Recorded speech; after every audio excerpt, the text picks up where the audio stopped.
विद्यार्थी मित्रांनो, Yogita farming business या चॅनलवरती तुमचाच पुन्हा एकदा एका नवीन व्हिडिओमध्ये स्वागत आहे. तर आज आपण बकरीवर पिस्सा किंवा गोचीड तर याच्यावर उपाय किंवा याच्यावर एकदम 100% तुम्ही जो उपाय करू शकतात आणि तो केला तर तुमच्या बकरीचे जे पिस्सा आहेत किंवा ज्या गोचीड वगैरे आहेत ते 100% नाहीसे होतील.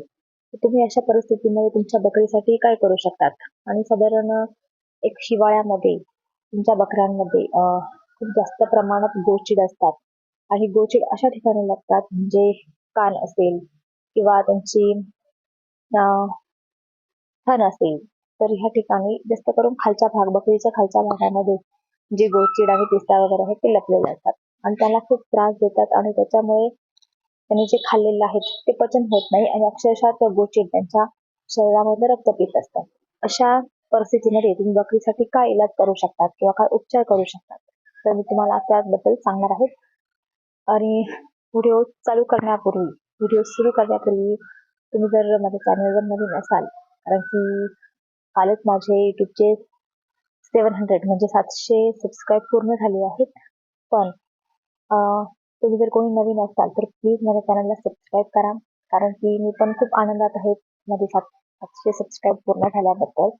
आणि त्याचसोबत मी तुम्हाला माझे नवीन जे व्हिडिओ आहेत ते माझ्या या चॅनलवर घेऊन येणार आहेत.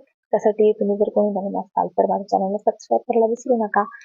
आणि तुमचे काही प्रश्न असेल तर प्लीज मला कमेंट करून सांगा, मी त्याचं उत्तर नक्की देईल. आणि व्हिडिओला लाईक करायला पण विसरू नका. तर ठीक आहे, आपण आपल्या व्हिडिओला सुरुवात करूया.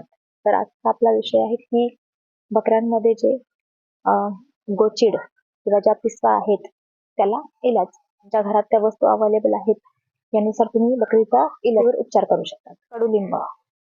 कडुलिंब प्रत्येकाच्या घरासमोर असतंच किंवा नसेल तर आजूबाजूला कुठं शेजारी पाजारी भेटून जातं. तर एक काम करायचं, कडुलिंबाचे पाणी आहेत ते पाणी तोडायचे आणि साधारण 2-3 लिटर पाण्यामध्ये ते व्यवस्थित उकळवायचे आणि उकळवून त्याचा पूर्ण अर्क, त्या कडुलिंबाच्या पानांचा अर्क आहे तो पाण्यामध्ये उतरवून द्यायचा. उकळवून एका गाळणीला गाळून त्या पाण्याने तुम्ही तुमच्या बकरीला आंघोळ घालू शकता.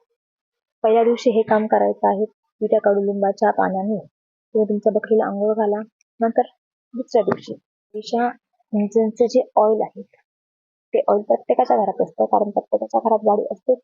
आणि त्या गाड्यांचं इंजिन, आपण जे जुनं इंजिन आहे ते जे इंजिनचं ऑइल आहेत, जे जुनं ऑइल आहे ते आपण ऑइल काढून टाकतो आणि इंजिनमध्ये आपण नवीन ऑइल भरतो. तर ते तुम्ही ते जुनंच ऑइल घ्यायचं आहे आणि ते जुनं ऑइल घेऊन दुसऱ्या दिवशी तुम्ही तुमच्या बकरीच्या अंगाला पूर्णपणे चोळून द्यायचं आहे. आणि याने पण तुमच्या म्हणजे जिथे जिथे त्या गोचीडांचं प्रमाण जास्त आहे ना त्या ठिकाणी तुम्ही हे ऑइल चोळू शकता. आणि तिसऱ्या दिवशी म्हणजे तुम्ही केलं तर ठीक आहे, नाही केलं तरी पण चालेल, पण शक्यतो करा. एक मेडिकलमधनं इथे क्लिनिकचा शॅम्पू दाखवलेला आहे, पण तुम्ही कुठलाही शॅम्पू घेऊ शकता. तर त्या शॅम्पूचं पाणी करायचं आणि तुमच्या बकरीला व्यवस्थित आंघोळ घालायची तिसऱ्या दिवशी. तर तुम्ही फक्त हे 3 दिवस ट्राय करून बघा. तुम्ही हा प्रयोग 8 दिवसांनी करू शकतात किंवा मग 1 महिन्यातून करू शकतात. पण साधारण हिवाळ्यामध्ये हा प्रयोग करा. तुम्ही 1 महिन्यातून तरी हिवाळ्यामध्ये हा प्रयोग करा.